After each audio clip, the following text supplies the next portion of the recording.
Na, nežinau, ar čia proga, bet jo, įvykis man eilinis. Nusprendžiau ir noriu visiems pranešti, kad baigiu krepšininko karjerą. Dar liko savaitė kita, kol sužaisiu savo paskutinės atsisveikinimo rungtynės. Bet šitas gyvenimo etapas trukęs beveik 30 metų, nuo 93 lapkričio užsibaigė ir ieškosim gyvenime naujų tikslų.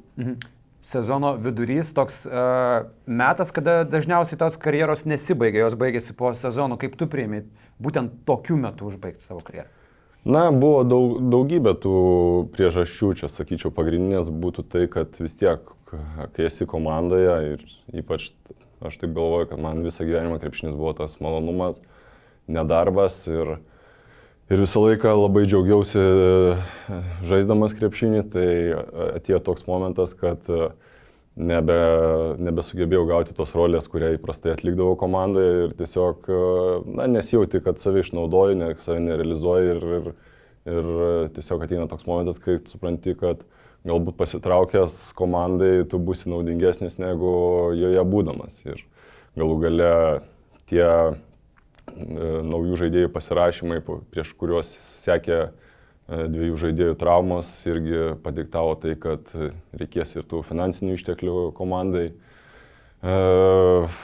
Mokėti, tiksliau, tiem krepšininkam atlyginimus, tai taip sakau, pasiryžau, kad galbūt tas momentas yra, kai šitaip Žalgiriui gali būti naudingesnis. Būtent prakalbėjai apie tas finansinės detalės, kaip yra su tavo kontraktu, kuris dar galioja iki pat šito sezono pabaigos.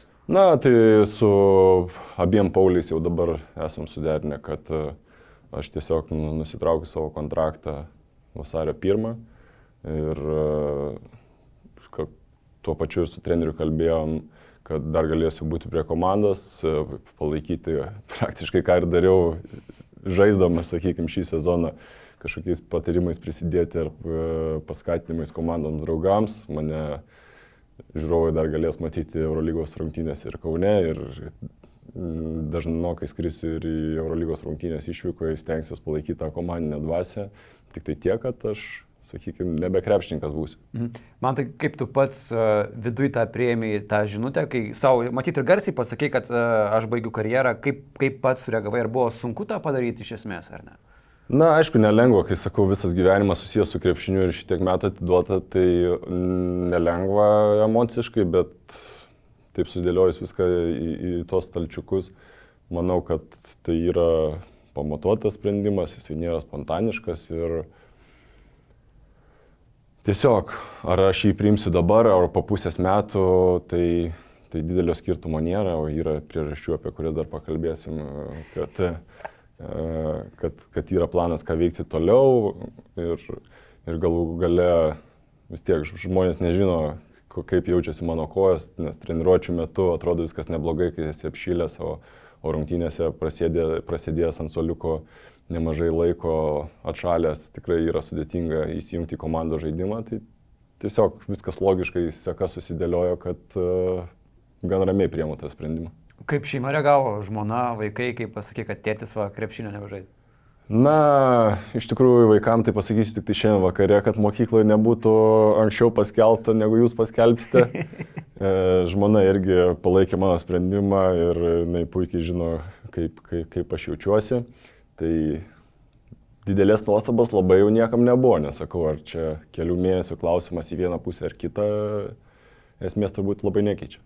Man tai žinau, kad tu esi paskutinis žmogus, kuris apie savo karjerą kažkokiais ditirambais kalbėtų epitetais, bet tu iš tikrųjų esi legendinis žalgirietis ir tu nenori turi tą pripažinti. Ką labiausiai prisimeni iš to viso etapo Žalgiryje, kuris turėjo tų skirtingų periodų? Kas tau pirmą šauna galvą? Nežinau, tai čia turbūt nuo to, kai mes užaugę su to Žalgiriu, kiek jis yra mums kauniečiam įskiepytas į kraują.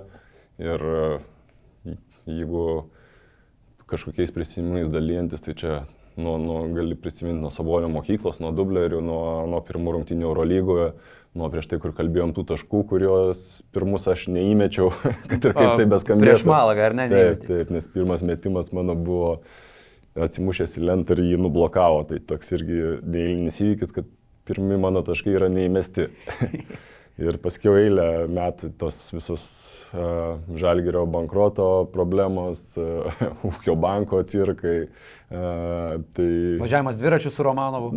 Sakau, čia gali irgi knygą rašyti, tai atsiminimų labai jų daug ir sakau, aš iš esmės labai džiaugiuosi, kad mano kaip ir krepšininko kelias su Žalgiriu baigėsi, bet Žalgirį liksiu toliau ir toliau bandysiu kažką duoti gero Žalgiriui. Būtent apie tą kitą tavo etapą, tu taip užsiminiai truputėlį, kas tavęs kito laukia, kur žadi pasukti, viena dalis, kad tu būsi vis tiek arti krepšinio komandos, bet yra ir kita labai svarbi tavo būsimos karjeros dalis. Taip, tai buvo jau kurį laiką brendo galvoje tas planas, kad liksiu Žalgirio organizacijoje, tiesiog keisiu sporto šakas ir galbūt tai irgi buvo dar viena sprendimo dalis padiktuota, kad kadangi kelsiuosi į futbolo struktūrą, futbolo čempionatas prasideda Lietuvoje tik tai vasario mėnesį, tai nuo sezono pradžios įsijungti naujus darbus irgi galbūt šiek tiek yra lengviau negu nuo rugsėjo ar nuo vasaros, sakykim, tai būsiu naujasis Žalgirio futbolo klubo prezidentas ir kipsiu į naujus darbus.